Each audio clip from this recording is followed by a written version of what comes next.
Good evening, everybody. My name is Matthias Risse. I'm the director of the Carr Center for Human Rights Policy. It's lovely to see you all in a very stressful week, I suppose, for many people in various ways. I'm delighted to be here today with Ken Roth, longtime executive director at Human Rights Watch, now currently visiting professor at Princeton. Has a book forthcoming on his experiences at Human Rights Watch, which is called Righting Wrongs. That will be coming out next year, so we're going to have him back for that. Today, we're not going to talk about, we're going to touch on themes from that, but the theme today of this kind of conversation is basically to think about the foreign policy, specifically human rights implications of a second Trump administration. That's roughly where we will go with this conversation. And let me say a few things to frame this topic in terms of what I think just happened this week, and also then needs to be explored in terms of its foreign policy and human rights implications.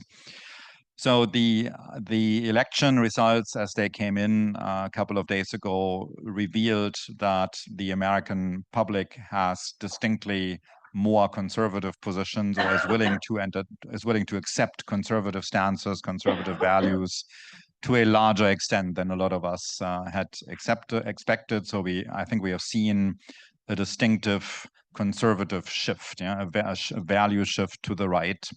And we have seen it really, this was, I think, the most remarkable thing. We have seen it across many segments of society and across the whole country. So, and this is something that, as many of you will have watched us on Tuesday evening, this became clear with relatively quickly around 10:30 or 11, that there were substantial gains in the Republican camp, substantial underperformance of Kamala Harris vis-a-vis Joe Biden. You might remember Joe Biden did end up with 80 million votes, and Kamala is right now, I think, at about 68 million. So it's going to be another couple of million when all the counting is done. But there is going to be a shortfall of something like 10 million.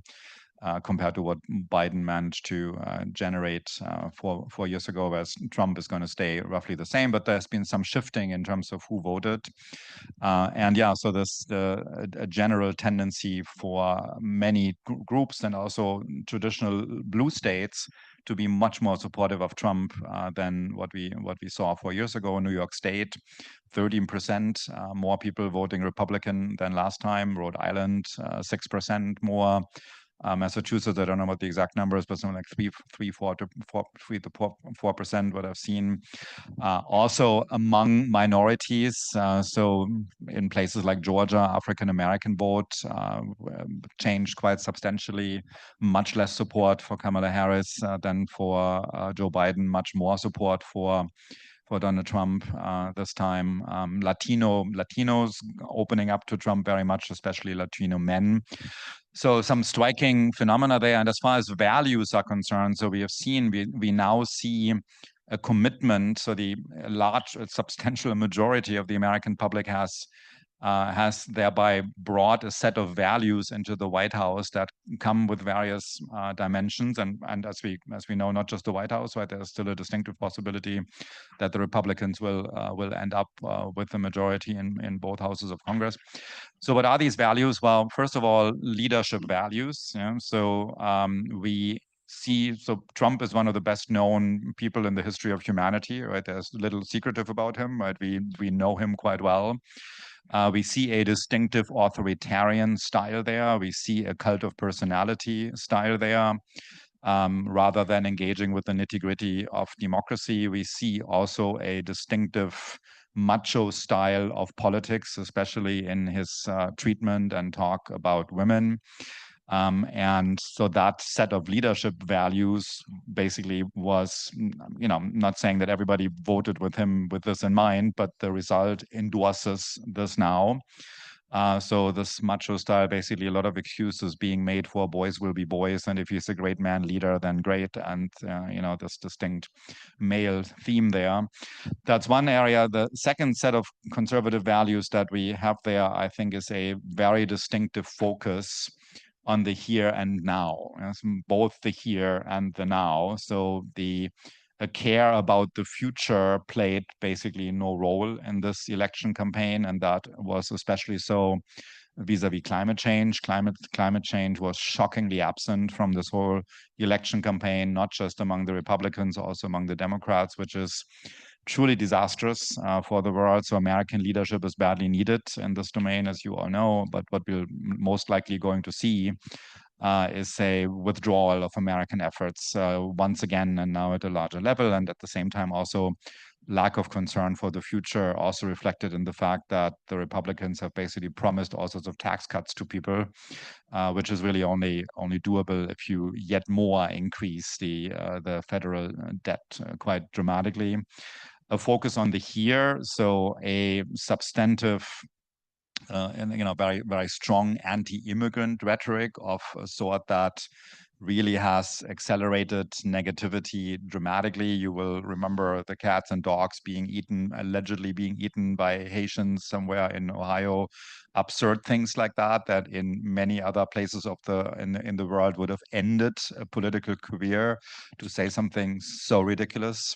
But here it was actually believed by substantial parts of the population, or in any event, they didn't mind that it was being said. So strong anti-immigrant rhetoric there. And of course, then also, again, focus on the here, right? A strong focus, a strong tendency, and this is mostly also the topic for tonight, towards an isolationist approach to foreign policy, a newly isolationist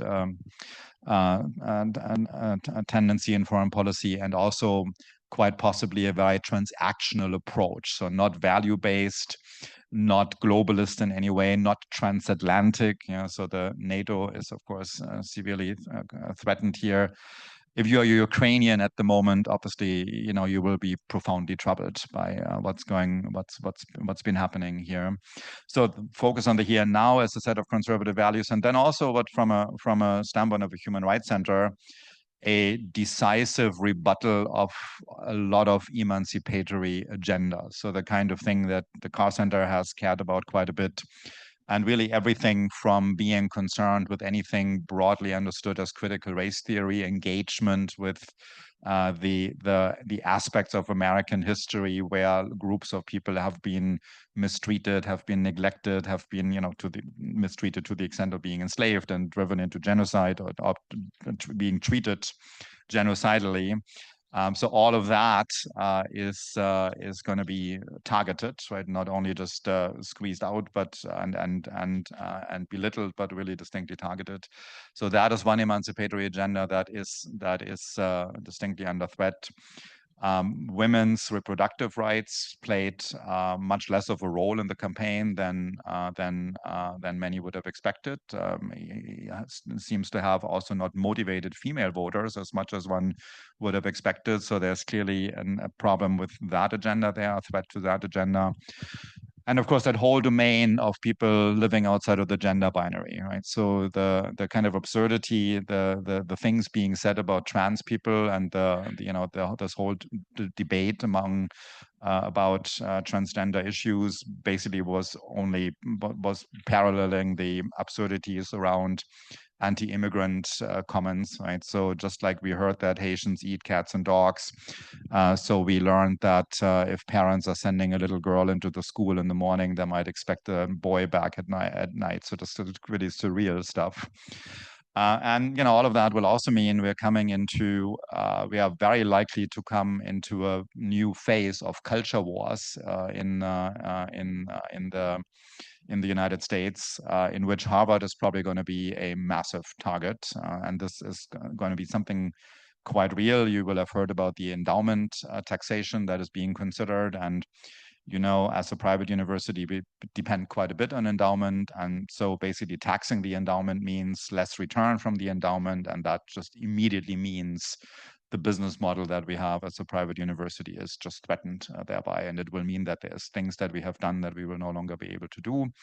And of course, the focus on universities also means a distinct desire to actually control the curriculum. So everything, again, the point about critical race theories has obviously created a lot of ire among Republicans, and so they will put pressure on universities, including private universities, for them to commit themselves to not question American history along such way. So it's a pretty dramatic situation. I think this is not an overstatement, and the aspect of which that we'll discuss tonight with Ken is the foreign policy domain, the human rights implications, and so then we can discuss other things also in the Q&A if you like. So let me just move right in, Ken, before we come to Trump the second term.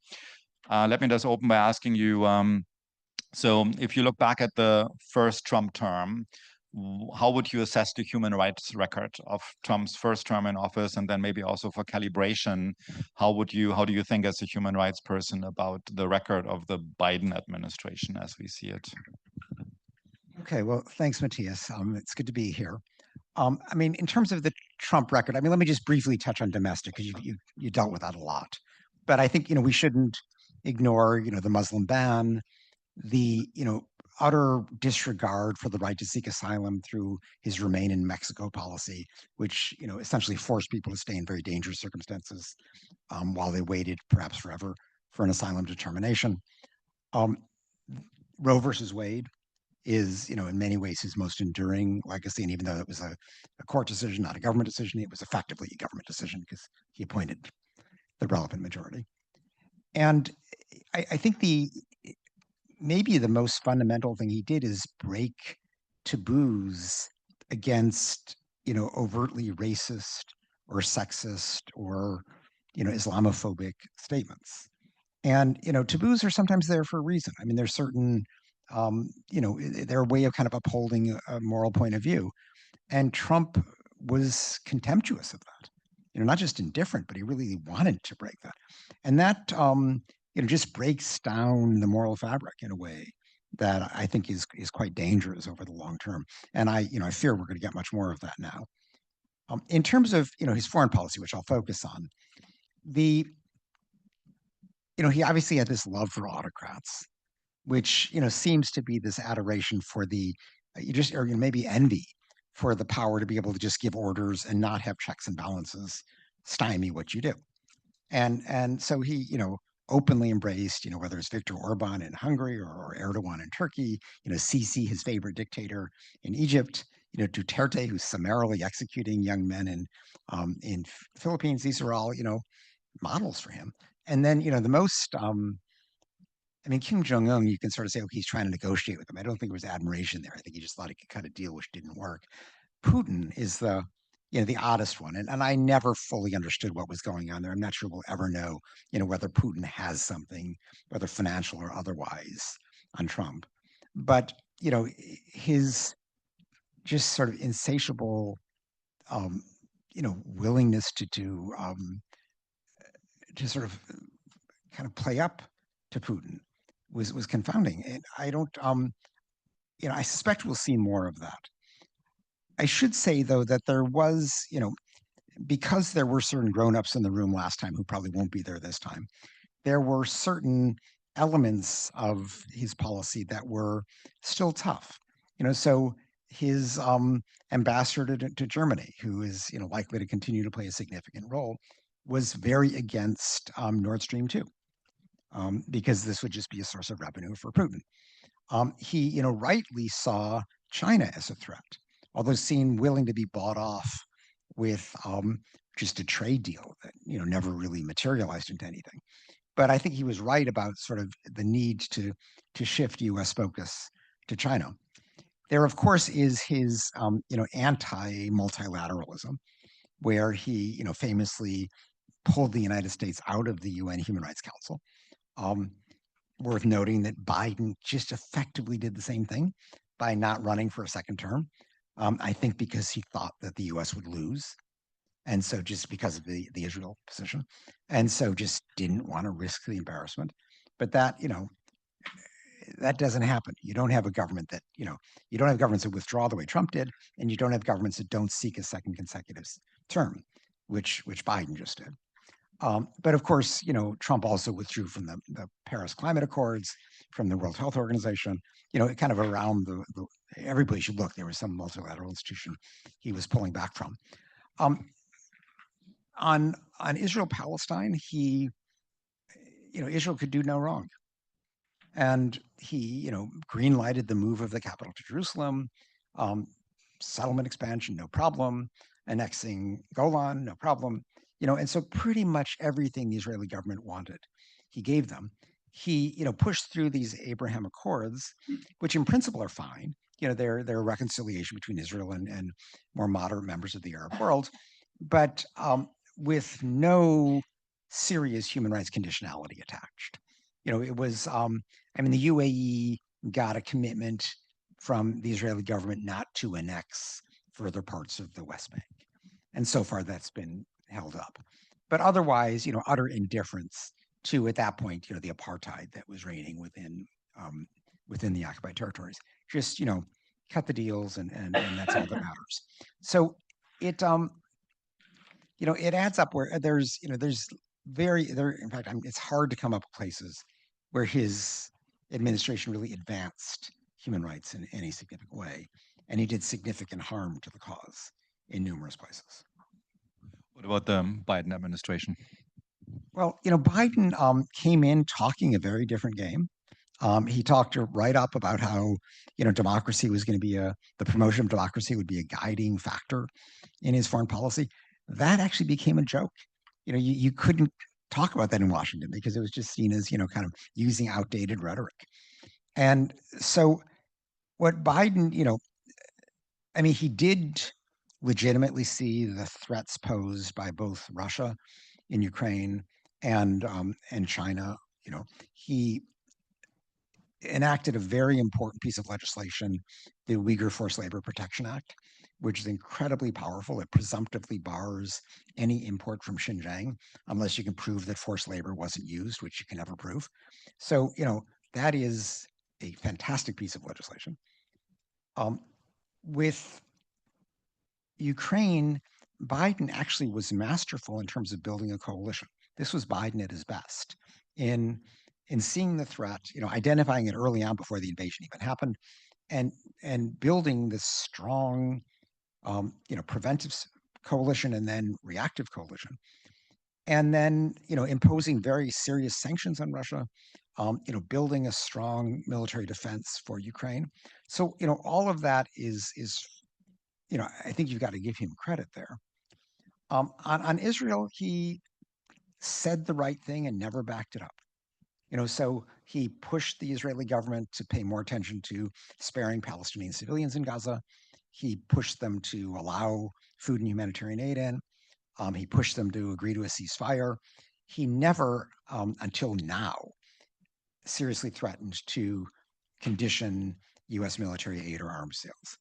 And finally, he also, 3 weeks ago, Blinken and Austin sent a letter to Netanyahu saying, you got 30 days, conveniently after the election, to let in adequate food, or U.S. law will require me to suspend aid, which was of course always true. But he finally is saying the right thing. Of course, now it was calculated to be after the election, trying to not harm Harris's chances.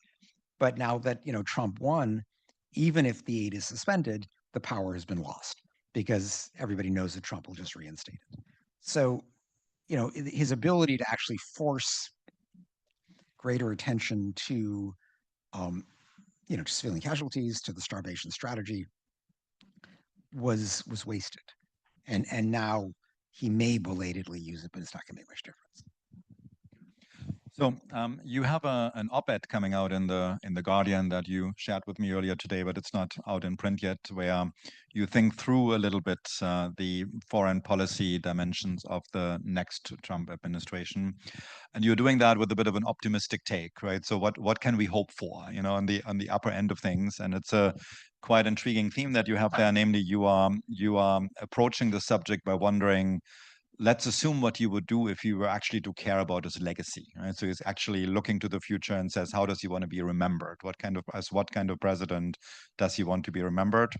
which I thought was a very optimistic take on everything, because one thing that seems to have been characteristic of everything is done, it's very in the moment, right? It's very hot-tempered, it's very short-sighted, but you give him there the benefit of the doubt, or you explore in a way the best we can hope for there. Can you maybe walk us through this a little bit, what the motivation for this approach is, and also what is the best we can hope for? And part of it is it's in my nature to take a bad situation and try to figure out, okay, how can we make it better? I couldn't be doing this work for this long if I didn't approach problems that way. So that's what I do, and I say explicitly in the op-ed, and it should be in the Guardian tomorrow, hopefully. But I say, look, I'm not naive. This may all be wishful thinking, but this is, this is one strategy we can pursue. And the premise that I start with is that, up until now, Trump was utterly preoccupied with getting reelected and with vindicating his loss that he doesn't even recognize from last time. So, but that's now behind him. So we know this guy has got a huge but fragile ego, and putting yourself in his shoes, he probably at some point is going to worry about his legacy, and he's not going to want to be laughed at by history. So it gives us something to work with, and I then try to play through what that might mean in different situations. And I actually start with Ukraine because I think Ukraine, the possible consequences are quite dire and quite immediate. And he obviously is pressuring Ukraine to just essentially surrender, to accept a ceasefire largely on Putin's terms, although with some variables that are worth talking about. And what I ask is, does Trump want to be known as the Neville Chamberlain of the 21st century? Does he want to be known as the guy who thinks that he can appease a ruthless dictator by giving him a few chunks of land when the dictator is not going to be satisfied by that? And, they'll take the chunks today and they'll keep going tomorrow. So that, I think it's in our interest to be raising that question and push this supposedly sophisticated negotiator to recognize that people may think he's utterly naive and making a fool of himself if he capitulates in certain terms. Now, that does beg the question about, well, okay, what is a reasonable ceasefire or peace there? And I think at this stage, the ideal Ukrainian desire to recover the Donbass, to recover Crimea, seems pretty far-fetched. That's just not going to happen.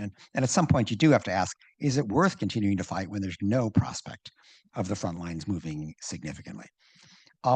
So I really think it's not so much about the 20% of Ukrainian territory that Russia currently occupies, but rather what else? And if Trump comes in and says, okay, we'll give you the 20%, but we're going to provide real security guarantees to Ukraine. We're going to arm them to the hilt so they can really defend themselves in the future. We're going to draw the line here so I don't look like Neville Chamberlain. That's something. From Putin's perspective, what he wants is to, what he says, denazify Ukraine. What he really means is to de-democratize Ukraine. He does not want a democratic model in a large Slavic country on his border, because it shows Russians what they could have in terms of freedoms, but for the Putin dictatorship. And so that's his top priority. And that, I think, is where we could be, it's conceivable we could push Trump to, allow the current government with its aspiring democratic credentials to stay. So is there a guarantee it's going to work? No, but I think that that's worth fighting for, and it's something that would allow Trump to say, I ended the war. He would force Ukraine to give up its territory, but if he could provide security guarantees and protection for this incipient, emerging democracy, that would be, not bad. Best we can realistically hope for Ukraine. So that's kind of an example of where I think it's worth pushing at this stage. Yeah, let's stay with the Ukraine case a bit longer. So of course, what this involves. So if it went this way, if it were to go this way, right? So he basically says to Putin, you're going to keep large parts of this territory, right? So this is what you're getting out of this. And he says to Zelensky, in return, we are providing security guarantees so that the rest of Ukraine is actually safe. Of course, what this means is, for the rest of Europe, this would, of course, be really good news, because not for Ukraine, but, for the rest of Europe, because it would mean this would only work if it came with a substantial commitment to NATO. So you wouldn't have security guarantees for that part of Europe if you didn't also endorse NATO as a whole. And it's that in a way, this is how this seems very optimistic, right? That he would be settling this conflict in Ukraine while at the same time also making a commitment to the overall security strategy, the continuation of the overall American security strategy in Europe. So how over optimistic is this? Yeah. Well, no, I mean, his thing with NATO, I mean, what he talks about most is, people are ripping off the United States. They're not spending 2% of GDP. And, he has a point there. We have to, give him credit. I mean, many European governments are under investing in defense because they know the US is there. So there's a free rider problem, which Trump is trying to solve.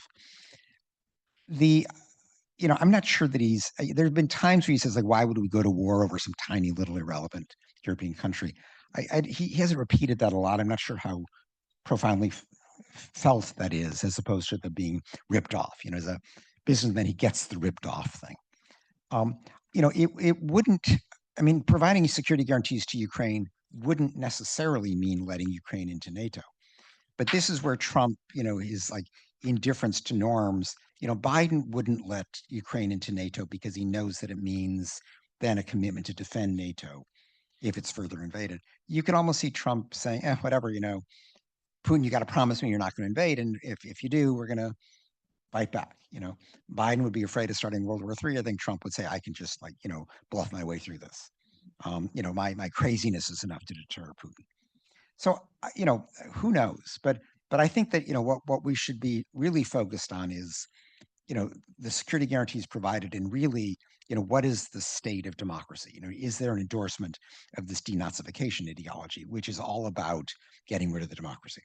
And that, in a sense, is, will determine whether what emerges from this is an adequate victory for Ukraine or not.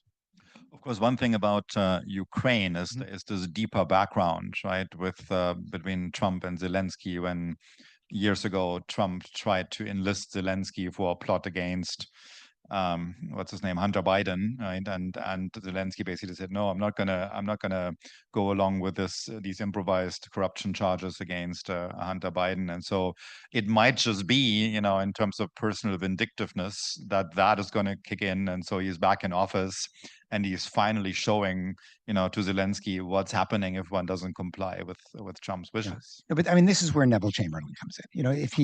If he's too indifferent, you're confident that he knows who Neville Chamberlain was. We'll have to tell him. But no, look, none of this is a guarantee. I'm not naive here, but I'm just trying to figure out, what is our best plausible strategy forward. Okay, so I'm actually going to open up now. So let me just say, we are recording this. We are going to put this out, which means when I call on you, even if I know who you are, I will not actually call you by name. If you want to introduce yourself, it's always great. But since we are recorded, just do as you feel comfortable. So I'm going right here. So Catherine Sicking. So Ken, I know you're here to talk about U.S. foreign policy, but you got us on this really important topic of what's going to happen. Is there going to be a peace agreement around Ukraine? And you presented it a little bit like there's just three actors: U.S., Russia, and Ukraine. Okay, and Ukraine is not playing a very important role in your model either. And so I want us to play it out a little more. This is serious, okay?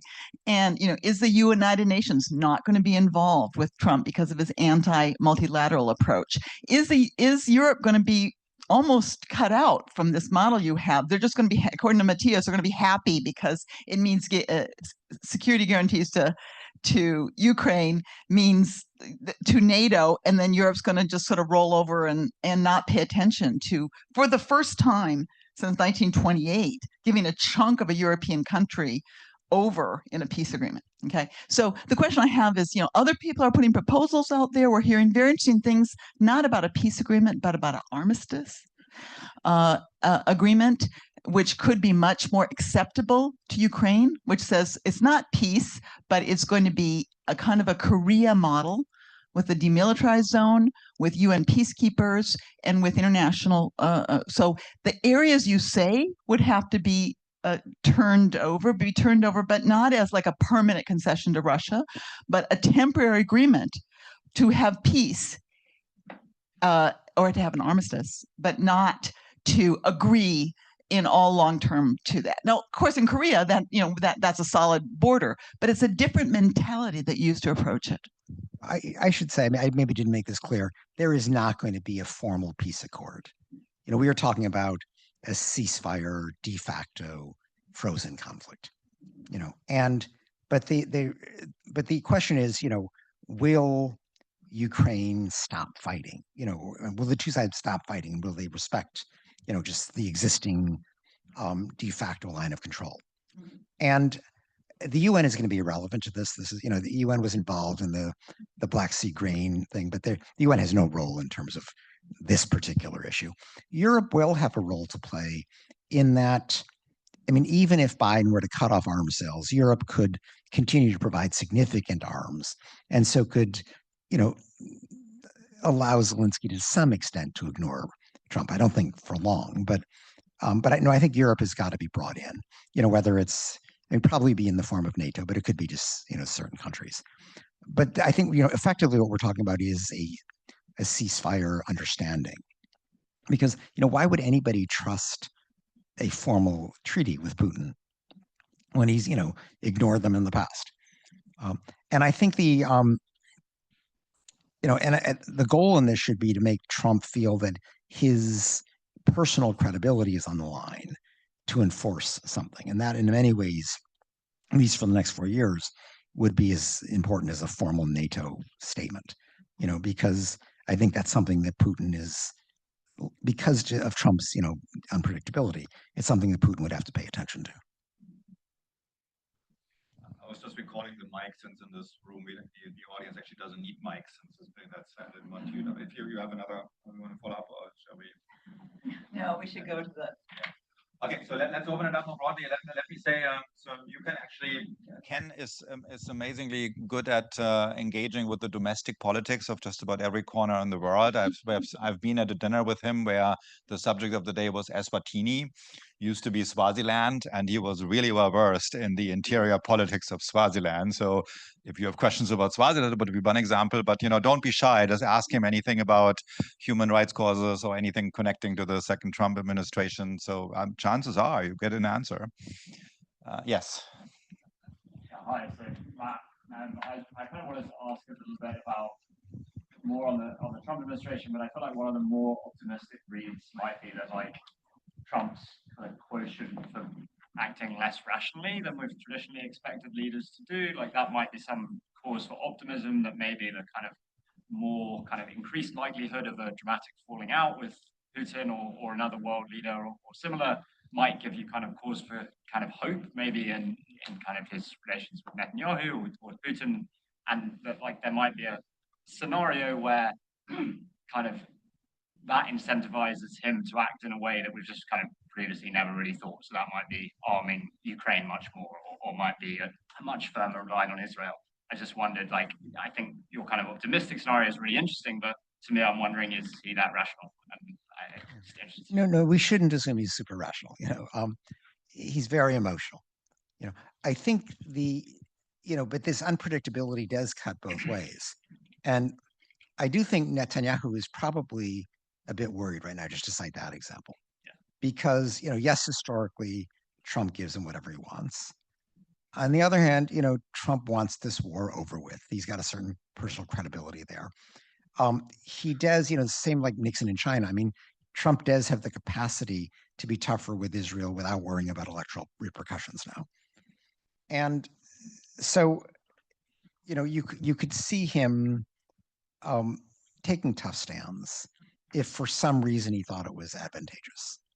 And the question is, what would make him think that was advantageous? Now part of it may be that he feels that his credibility is on the line. I said I could stop this war. Now stop it already. That's one possibility. What I worry about, the worst case scenario, is, given this tendency to greenlight Netanyahu's worst wishes, what are the worst wishes today? Mass ethnic cleansing in Gaza, just pushing 2.3 million people into Egypt. And Biden made clear that that was a red line.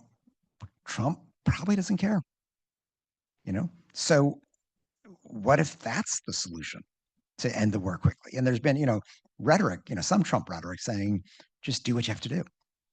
It could be read that way. Now, that's worrying. Egypt doesn't want that to happen. Netanyahu would get himself charged again by the International Criminal Court. Trump could get himself charged by the International Criminal Court. And that's something, we should think about. Because, he may just dismiss it, but, he can't pardon himself for an ICC charge. So it's a little bit different. Suddenly, he would not be able to travel any place as a future post-president. So, but it's so hard to say. His if going back to this legacy point, I think he would love to have the Abraham Accords extend to Saudi Arabia. We don't know how serious the Saudi Crown Prince is about this statement that he needs a, kind of a firm path to a Palestinian state. He personally could care less, but he's being driven to this by Saudi public opinion. Does he feel he can control that public opinion enough to go forward on lesser terms? We don't know. But, these are, and I don't think at this stage that that's Trump's top concern. But he does seem to feel that, I can, end these wars in Ukraine and Gaza. And then, well, what's that going to take? It may take strong arming at Netanyahu a little bit. And Trump may be willing to do that more than Biden was. Let me maybe follow up on that point about Israel-Palestine. So the way I look at that situation, a good way of combining these various criteria, right? So he wants the war over with. He doesn't want to provoke international prosecution in any way. So the most straightforward way of doing that is some return to simply, or to kind of freeze the status quo somehow, right? So basically, Palestinians are, going back to their destroyed homes in a wasteland that Gaza now is. Perhaps the Israeli army is pushing Lebanese out in the southern part of the country to have a buffer zone there. But it seems like in the next Trump administration, the best that Palestinians can actually hope for is the status quo of continuing to live in a destroyed Gaza area. Is that an accurate assessment? I think that's true, because I mean, if you look around, who right now is purporting to push for a Palestinian state? Mohammed bin Salman, a guy who could care less. So, it's not as if Trump is going to push for this.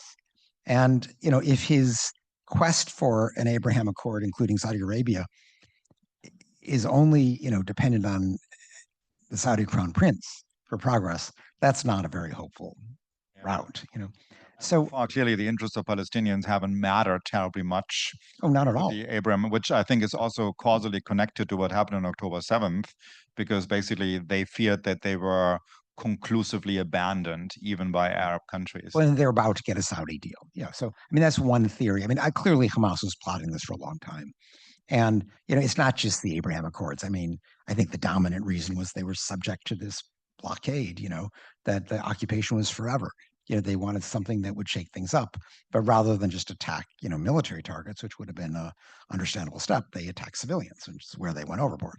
So, I don't have great hopes here, but I do, the fact that Trump seems committed to trying to end this conflict. I think what we have to worry about is, is it ending through a massive war crime of forced deportation, or is he going to just push for a ceasefire that would allow things to begin to normalize? We don't know. In the back. Hi, my name is Jacqueline Barber. I'm also on faculty at the Kennedy School. Thank you so much, Matthias and Ken. I wanted to ask you, Ken, with your kind of hat as a global observer, what do you think the currency of an American deal is for other countries? I mean, we have the recent example of Afghanistan of walking out. We have the kind of known unpredictability and irascibility and also hubris of Trump. How should other partners see a deal? What is there to trust about this great deal maker. So if he makes a deal with Ukraine, for example, why would Europeans trust that this deal would be met? I think that, I think your view of the legacy and his kind of thinking about what his legacy is very optimistic. I think he just wants to see himself as a deal maker who makes deals and moves on. But what is his scope for making a deal when the kind of coin of American kind of America as a sovereign, important foreign power is, I think, going to be increasingly devalued. Yeah, I mean,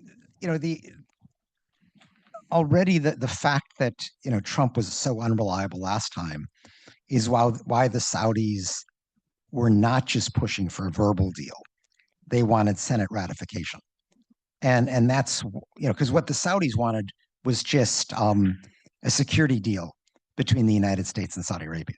They actually didn't care about Israel, but in order to get Senate ratification, they needed to throw in Israel as a sweetener. So that's how Israel even came up. So it was already distrust of Trump, fear that another Trump himself or a Trump-like figure would come in. Trump also didn't have a great record the last time. I mean, he kind of ridiculed Obama for his reaction to the chemical weapons use in Syria. And then when there was a new chemical attack, he had these pinprick bombings, which actually led to jubilation in Damascus because it was so pathetic. But this is, I mean, Trump doesn't like military engagements abroad, and that, is good and bad. I mean, it's, there clearly has been too great a willingness on the part of the United States to engage overseas, but Trump stands for the defense of nothing is the problem. So I think the challenge, why should Ukraine trust him?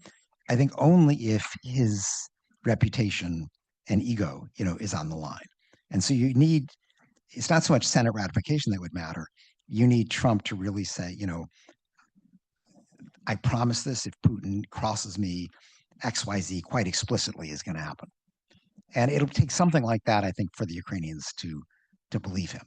I wouldn't say that's impossible, but he does have a credibility problem, which he would have to address through quite firm commitments. Yes. Thank you. Thank you so much for being here. So I was just wondering if you could comment a little bit on kind of the impact the Trump administration will have on U.S. domestic public opinion about Israel-Palestine. I think, I know, Matthias, you were saying that this election signals a shift towards conservative values, but for me, I think it's more just this rejection of norms and institutions. The message that we have to uphold democracy just wasn't resonating, and so much about human rights is we've built systems of institutions, we can unearth facts, reports, etc., and that just doesn't seem to be resonating with people into getting them to care about human rights. So I'm just wondering how you think Trump, maybe how strategically that can be used, because they're fighting with rhetoric. How do we also do that to advance human rights? But you're asking about Israel-Palestine or kind of more broadly? Specifically, I think maybe I don't know, however you want to answer. Yeah. No, I mean, I look at Trump, has no record of upholding human rights. Yeah. I mean, he did, for the wrong reasons, for kind of old school ideological reasons, push back on Venezuela, on Cuba, but it's hard to say that was human rights policy because it was just so selective. I mean, even in China, which he saw as a threat, he didn't talk about it as a human rights threat. He talked about it as mainly a commercial threat, a trade threat. They had the U.S. had a bad balance of trade with China. And he was perfectly happy when Xi Jinping said, oh, I'll buy a bunch of, corn and soybeans from Iowa. And that just, Trump said, great, I won, back off, which is so irrelevant. So I don't, and even if you look at, Pompeo, who was his Secretary of State for the bulk of the term, who did use the term human rights, but wanted to stress, religious freedom and kind of, wanted to downgrade things like LGBT rights and upgrade religious freedom. So it was kind of a, a Christian evangelical spin on human rights. He wasn't, opposed to the concept. He was just trying to redefine it. So I don't see Trump articulating a foreign policy in terms of human rights. I just don't see that being at the core. I think it is more about stopping conflicts, addressing security threats, and then probably foremost is addressing trade, and his tariffs. We haven't really talked about that yet, but probably his biggest global statement early on is going to be very substantial tariffs, which could really backfire because it could start this, whole trade war. One thing I say in this piece, which I hope is out tomorrow, is one smart thing that he could do on China, I'm not sure that he will, is that rather than address sort of China's, justifying tariffs in terms of China's subsidy of exports, why not build on the Uyghur forced labor question? So move it from just protecting Americans to, the subsidy provided by cheap forced labor, which is, for example, a big part of why China has come to dominate solar panels, because a lot of the polysilicon is made in Xinjiang with forced labor.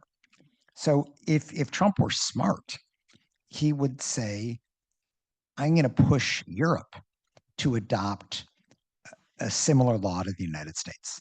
So because Europe says, oh, we're against forced labor. We don't want to import forced labor. They have nothing to enforce that. There's none of that, no presumption against importing from Xinjiang the way the US has. And so while imports from Xinjiang have really dropped in the US, they've soared in Europe, and that simple step, which actually be a principled step that would get broad public support, would be a way to, address a big part of China's competitive edge without getting into the tariff game. Is he smart enough to do that? No idea. I'm not holding my breath. But there are ways he could do what he wants to do in a more productive way. So maybe as a follow-up on that also, you mentioned this, the most sophisticated effort, at least just plainly intellectually speaking, about rights in the Trump administration was the Pompeo Commission, to rethink human rights in terms of 18th century style inalienable rights, and so basically strengthening then also religious freedoms, to decline to be involved, for example, with queer people in any business dealings. Right. So the gist of that could have been, so as a queer person, you could have not insisted on human rights to be part of kind of normal life, but as somebody who was engaged with queer people, you had the right to decline to deal with them, right? So that was the one way in which this was going. Now, that whole effort, I mean, this was actually for a while a really big deal, right? And then the Trump administration ended and Biden came in and nobody really cared about it anymore. But of course, there is distinctly a risk or a probability that that is coming back, because even though Trump himself doesn't care about all these conceptual subtleties and which right, and I don't think it matters to Trump much, but it does matter to a particular religious constituency, Pompeo among them, whom he wants to please. Yeah. Yeah, I mean, you're remembering that correctly in the sense that, a big issue in the United States was, could the baker refuse to bake a cake for a gay couple? Yeah. And this was, quite important to the, at least a certain part of the right of the Christian evangelicals. I'm wondering whether the ethos has moved a little bit.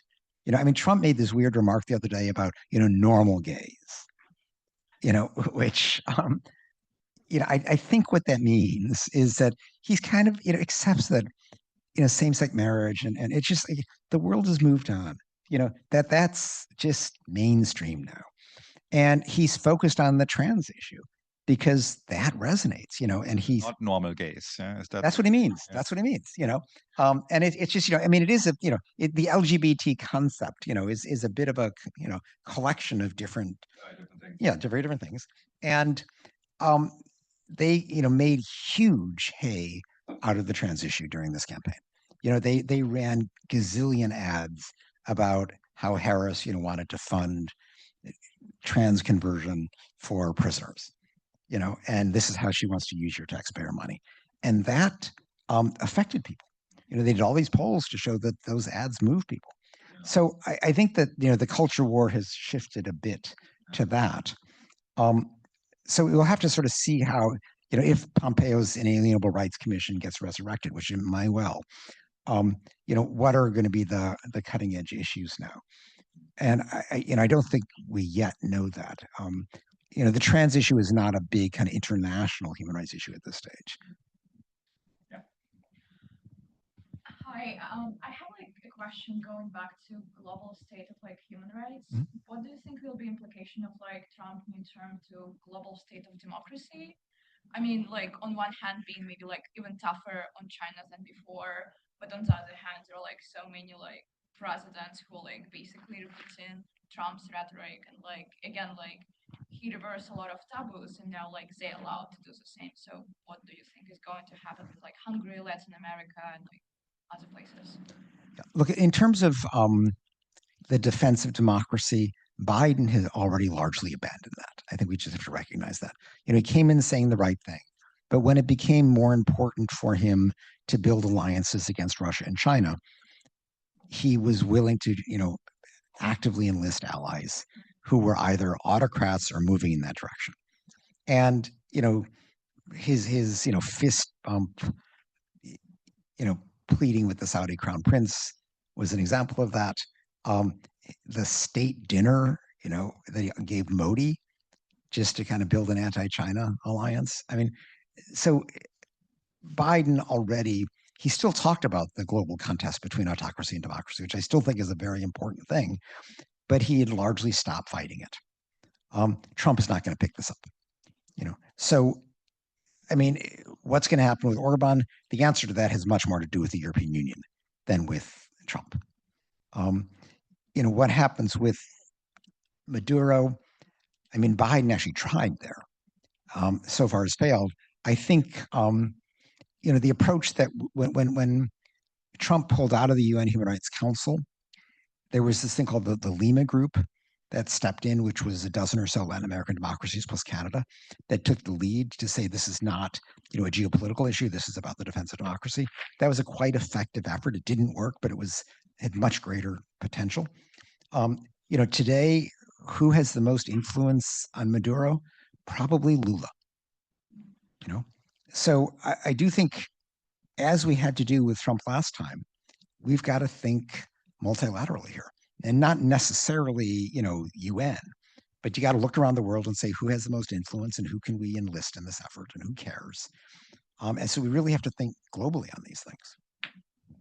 That, by the way, is also going to be a major theme in Ken's book, Righting Wrongs, right? How to enlist alliances, coalitions. Quite fascinating. The human rights strategizing at the international level. Yes. Thank you so much for this. I just wanted to,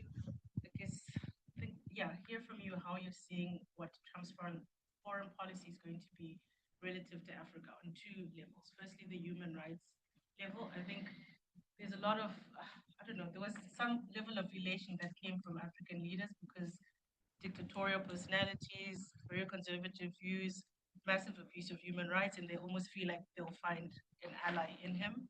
And then secondly, from the perspective of just security and conflict, given what is happening on the continent, whether it's the DRC or what's been happening in Eswatini, which was mentioned, Zimbabwe as well, where do you think he'll position his foreign policy relative to Africa?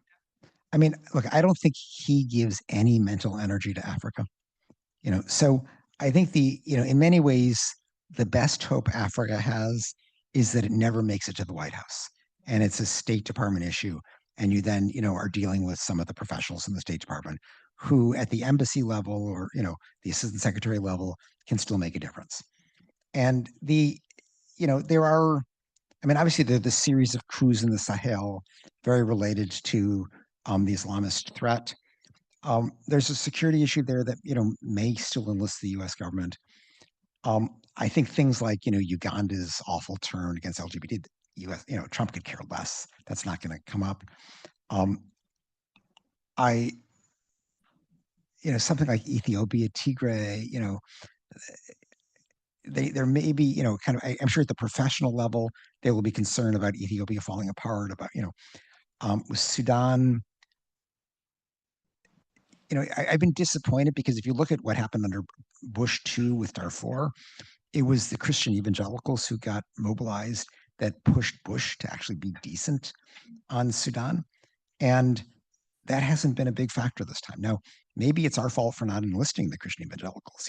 It was last time it was because the conflict was characterized as Muslims attacking Christians, which is a bit simplistic, but there was an element of truth to that, and that we have to find some way to deal with Darfur, which is a disaster. On Rwanda backing the M23 in Eastern Congo, which is another potentially explosive thing. Trump's not going to care. Again, it's going to matter. Can we get professionals within the State Department to care? But I just in many ways, Africa's best bet is just to never make it to the White House, and then try to deal with people who are maybe a little bit better intentioned in the State Department. One does, of course, wonder a little bit about the professionals in the State Department. And they're all kicked out, I know. Yeah, yes. So of course, one very serious concern here is that they have fairly well mapped out plans now to really thin out the government, and of course, given the mindset, the State Department is the first place, right? And, no, of course, but again, I mean, even among the ideologues, like who's going to want to work at the State Department? If somebody's going to want to be, on the Africa desk in an African embassy, they end up caring somewhat about the countries. And if there are things that the U.S. government can do, which still has significant clout in parts of Africa, you can sometimes get things done. So it's just, I mean, it's too early to say we don't know who these people are going to be, but I think that's what we need to look to. Turning to you now. Thank you so much for this is very helpful to process what's going on. Something I've been thinking about is just like now folks who might be human rights activists or advocates feel in a position of weakness given the red wave that just dominates every single institution now in the U.S. federal government. So my question is like, how can or do you think American domestic civil society and the institutions, democratic institutions, are strong enough or organized enough to sort of to continue maintaining any human rights or value-based arguments legitimate? Like, is the House, is Congress, is the White House, are governors going to take that seriously anymore? And how can we make sure that civil society, et cetera, are robust enough moving forward to make sure this doesn't fall out? No, I'm glad you asked that. And it's actually a very important question because I know at this point people are despairing and they feel like we just lost big time. And, what's the point? And that's a mistake. It was an overwhelming loss by a tiny percentage, and yes, there were shifts, but, shifts go both ways. So I do think, we need to push back. We need to keep making the moral arguments. This is not the first time this has happened. If you think back after 9/11, where the country, it was a huge shift to the right. Do whatever it takes to protect us. Torture, Guantanamo, just do it. The U.S. utterly lost credibility in terms of, as a human rights voice, but it overreached, and there was a backlash, and the U.S. public changed. And in the meantime, the world began to step in, and the world stepping in became a much bigger factor with the first Trump administration, where it really disappeared as a voice for a long time. But then other governments stepped up, and so continuing with the moral arguments, but figuring out who else could play a useful role became essential. So I just, I'm active on Twitter, X, whatever, and I've, in the last 2 months or so, I've lost 2,000 followers. Like, I never lose followers, and so this is not about people unfollowing me; it's about people leaving Twitter, and so, I mean, still, it's a tiny percentage, but it's not, but there are a certain number of people who are just saying we're going to withdraw. It's just not worth it. And even though I get it, I hate that Elon Musk's tweets show up at the top of my feed all the time. There are things about this that are toxic, but this is still the most important social media platform for political discussion. And to say, oh, I'm going to go to Blue Sky, I'm going to go to Threads, and I'm going to be irrelevant. It's like who cares these other platforms? It's just, I mean, obviously Instagram, other things still matter, TikTok, but in terms of political discussion, X, Twitter is where it is. And to say, oh, I'm not going to do this because Elon Musk controls it and he's an asshole, that's a mistake. I think we've got to fight the battle where it's being fought. Just to mention one thing, and then I go back to you. So, from many of you will know, the Carr Center also has a program in human rights and technology. And one very serious fear there is, in fact, around Elon Musk. Yes? I mean, Elon Musk clearly has positioned himself quite effectively as the tech bro running mate, for Trump. And of course, Elon Musk brings this mentality that one should just leave the design of our future with technology to the right kind of genius, especially him. And everybody who's concerned about surveillance capitalism and things like that is incredibly nervous about the situation. Yeah, you have a thought on that before I go on? Yeah, look, I mean, I think one thing we have to recognize is that, if Trump is unchecked by other branches of government, if they really do, all we're going to rely on is going to be the filibuster in the Senate, which is of limited utility. They're going to overreach, and then there's going to be a backlash. I mean, if Robert F. Kennedy really starts, taking fluoride out of our drinking water, or making it difficult to get vaccinated, or pushing these wacko public health theories, there's going to be a reaction to that. So I mean, I think we have to damage can be done, but we should not think of this as a static situation. It's going to be fluid, and there will be overreach, and then there's going to be a reaction, and that's why we have to stay in the fight. Yes. Yeah, thanks for coming.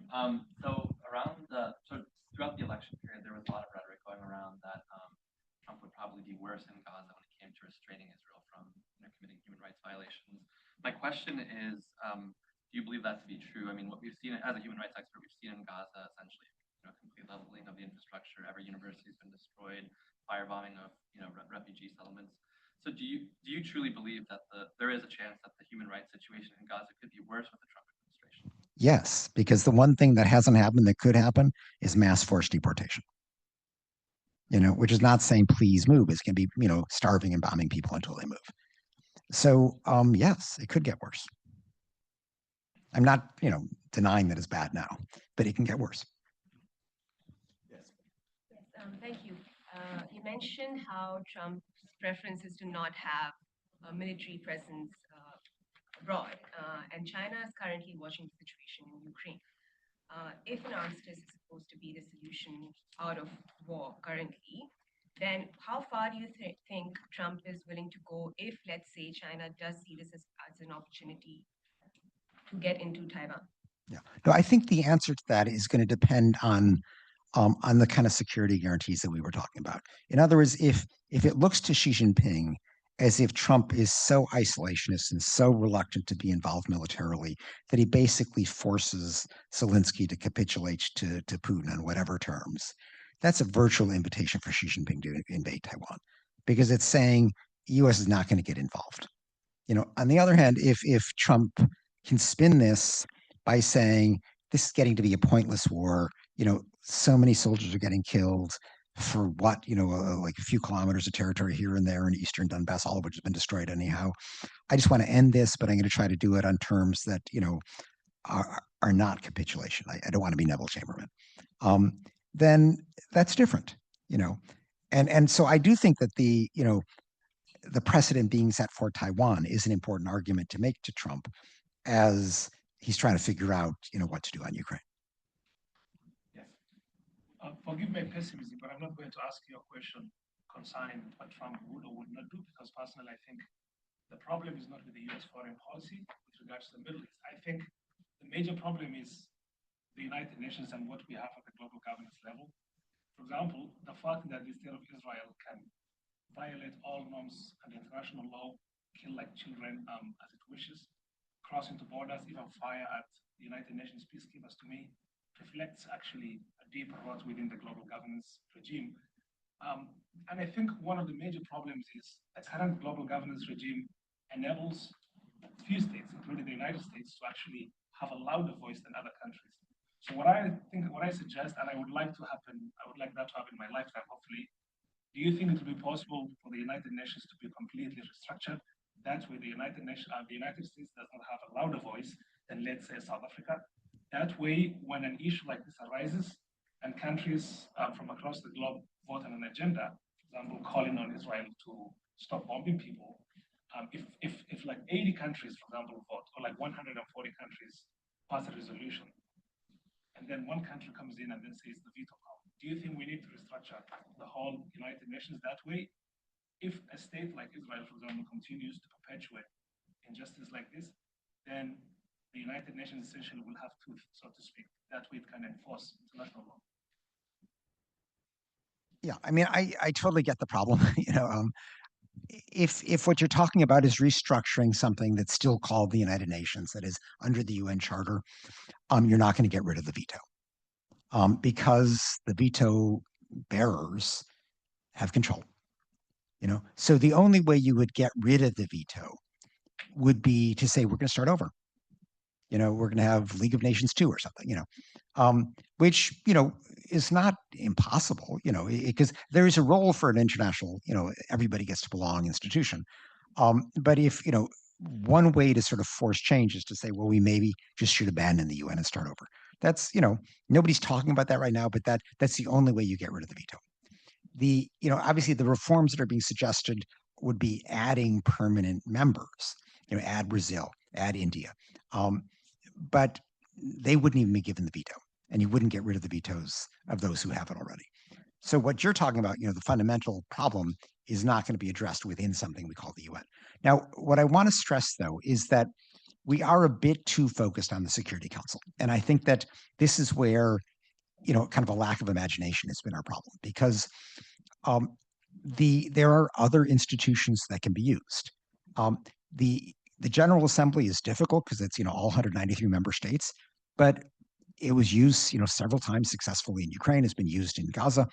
That it obviously can't order an invasion, but the Security Council doesn't do that anyhow. I mean, I think this distinction that the Security Council can be coercive and the General Assembly can't is overstated, because the Security Council never really is coercive. It all just comes down to member states deciding to do something, which you could do through the General Assembly as well. So I think, we should, if the Security Council continues to be as stymied as it is because of the veto, we should look to the General Assembly. We should look to the Human Rights Council. We should look to institutions like the International Criminal Court, which has finally done something on Gaza, but only that one thing. And still, the judges haven't decided whether to issue the arrest warrants. So there are other tools in the international system that we should look to.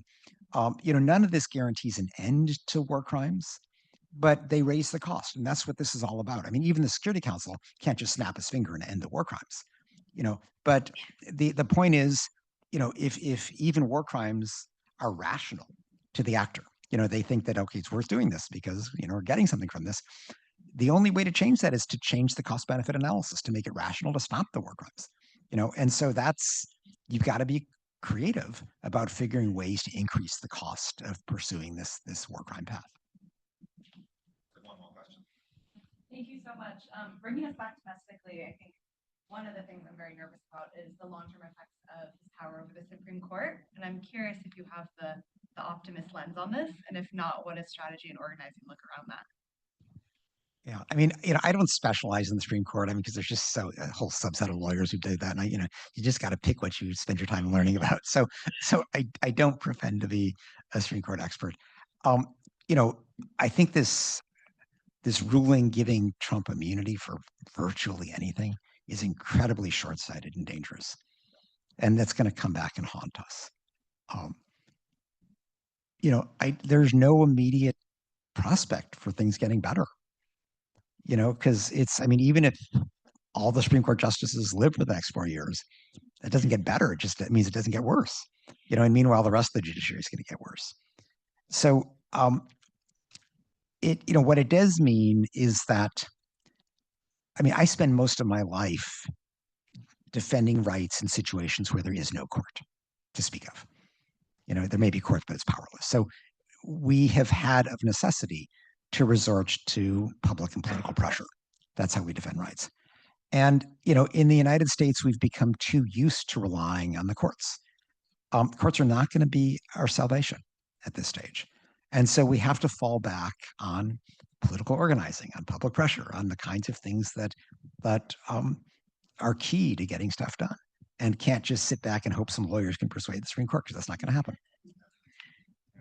So on that note, actually, so one thing that you will all have noticed is that Trump has been called a fascist quite a number of times. So it has really picked up quite a bit. And to that, I want to say, and this is actually going to lead to a bit of a positive message in the end, and then I give you the last word on this. So as a German, so we have quite a bit of experience with fascism. I actually do not like that. I think it's not appropriate to call him a fascist. Not because I have a protective mood vis-a-vis Trump, but I think this is just missing too much. Namely, what fascism was in Germany in the 1930s. Has two important differences with what's going on here. So first of all, Hitler from the beginning on had always articulated a militarist orientation, right? So there was always a conquest theme from the beginning, from the time he wrote his book in the 1920s. And the other thing is political agency in Germany was a lot less developed than political agency is in the United States. So Hitler came to power, and basically very quickly he could take oversight over just about everything that was in society. Germany, of course, it's not like there wasn't a plurality of subordinate units. There were states, so there was also some obstacles to that. But democracy wasn't developed very, very much. Citizenship wasn't developed very much. The powers of the subordinate entities of the states was not as developed as it is here. And I think there's a lot of comfort in that. There's a lot of agency, a lot of political agency in the United States that comes from the fact that we have always had, the United States is always a very strong notion of citizenship, and the United States has very strong state structures. So states are very powerful in the United States, and you might have seen this today. Gavin Newsom, the governor of California, has already acted on this, right? Has already started to pull out the agency of specifically the state of California, which by itself is like the 7th biggest economy in the world. And they say we're going to comply with the president, to the extent that it's within the limits of the law, but we are going to insist on the kind of values that we care about in California. And I think it's just a question of time until when other states are doing the same. So there is space for agency. And deans often say the kind of work that we do around here has never been as important as it is now. It's actually true now. It's actually true now. So it really depends on all of us, all of you, what we make of this. There's a lot of space for agency here.